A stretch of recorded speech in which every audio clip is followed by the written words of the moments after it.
On the 5th of December 2025, RM Sothebys rolled into Abu Dhabi and dropped $85 million worth of cars under the hammer. In this video, we're diving into my 5 favourite picks from that particular sale. But before we go any further, can you do me a quick favour, please? Like the video, comment if you've got any short thoughts as we go through it, share it with like-minded friends, and if you're feeling extremely generous, please subscribe to the channel. It really helps small channels like mine when people do these things.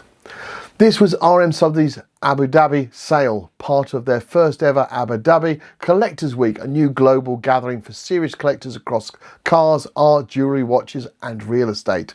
30 cars across the block, but let's start with something glorious, 1980s. My first pick is the 1986 Ferrari Testarossa Monospecchio, sold for $218,500. I probably pronounced that very wrong, but hey. This is the first flying mirror Testarossa. Early cars where Ferrari slightly overinterpreted new visibility regulations, stuck a single mirror halfway up the driver's A-pillar so you could still see past the huge side stripes, and it looked wild then, and I think it still does now. Only around 1,000 Testarossas got the single mirror set up before Ferrari switched to the more conventional and aesthetically better looking twin mirrors, which makes these early cars seriously desirable and collectible now. Under that massive rear deck, you've got a 4.9 litre 12-cylinder gated manual, which is around 385 horsepower.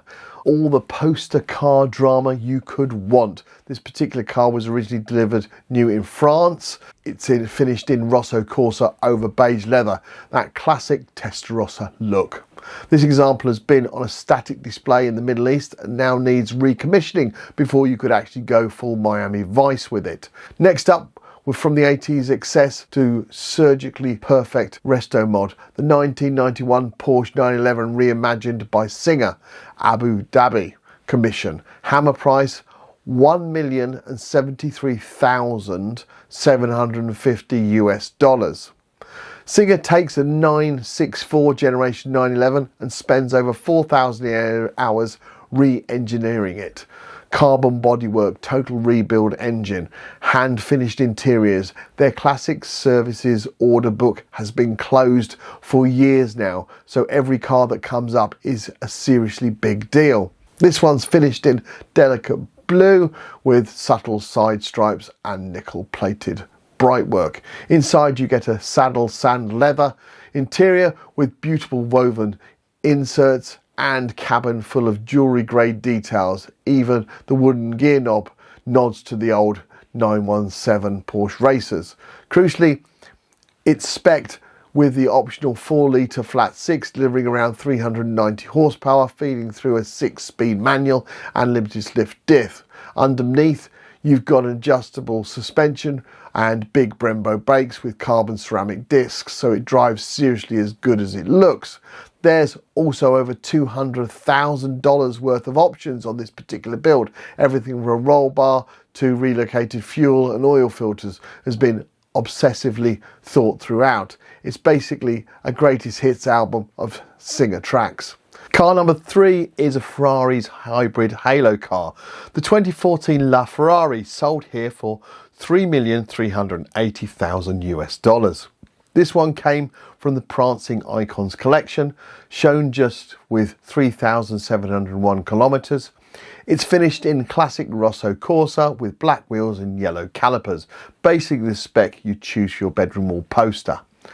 Under the skin, you've got a 6.3 litre V12 revving to 9,250 RPM, paired with an F1 style hybrid system for a combined 949 horsepower and 663 pounds of torque. Ferrari quotes 0 to 62 in about 2.4 seconds, which is insane for something that looks this elegant. Only 499 LaFerraris were ever built, all allocated to VIP clients before production even started. And this one has been properly maintained with a recent service in July 2025, so it's ready for use, not just to stare at.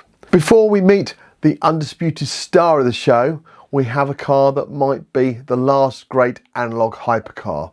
the 2025 Gordon Murray Automotive T.50. This one sold for $5,630,000 US, the first T.50 ever offered at public auction. Gordon Murray, the man behind the McLaren F1, created the T.50 as his attempt to build the greatest driver's car in history. Think of it as a spiritual successor to the F1, but turned up to 11. It weighs just 997 kilograms, about the footprint of a Boxster, and is powered by a bespoke 4-litre Cosworth V12 that screams all the way to 12,100 RPM and makes 661 horsepower. No turbos, no hybrid system, just revs, response and a 6-speed manual gearbox. The most dramatic feature is the rear fan, which actively manages the airflow, cutting drag and boosting downforce, so the car doesn't have a huge rear wing.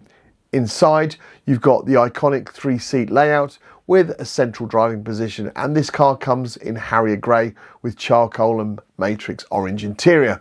It had just 217 kilometres on the clock at the time of the sale, and includes a fitted luggage set, tool chest and diagnostics tablet. So finally, the absolute star in my opinion of RM Sotheby's Abu Dhabi auction, the 1994 McLaren F1 chassis 014, just number 14, sold for an earth-shaking $25,317,500 US. That makes it the most expensive McLaren F1 ever sold at auction, and the top lot of this entire sale. The F1 is already regarded as the greatest supercar of the modern era. Central driving position, carbon chassis, BMW 6.1 litre V12 and 627 horsepower, that the legendary 242 mph top speed run as well.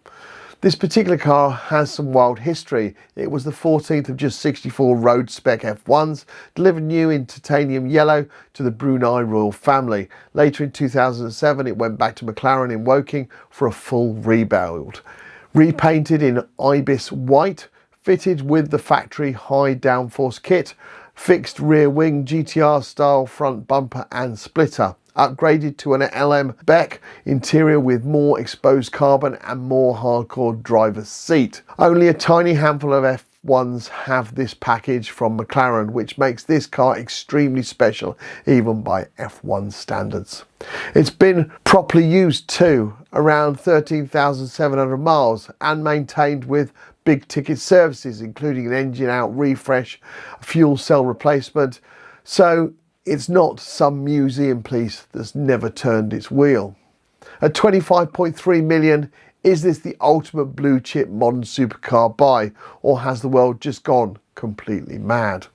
If money was no object and you could park just one of today's 5 cars in your dream garage, which one are you taking? The F1, T.50, the LaFerrari, Singer or the Testarossa? That wraps up my 5 standouts from RM Sotheby's record-breaking Abu Dhabi sale.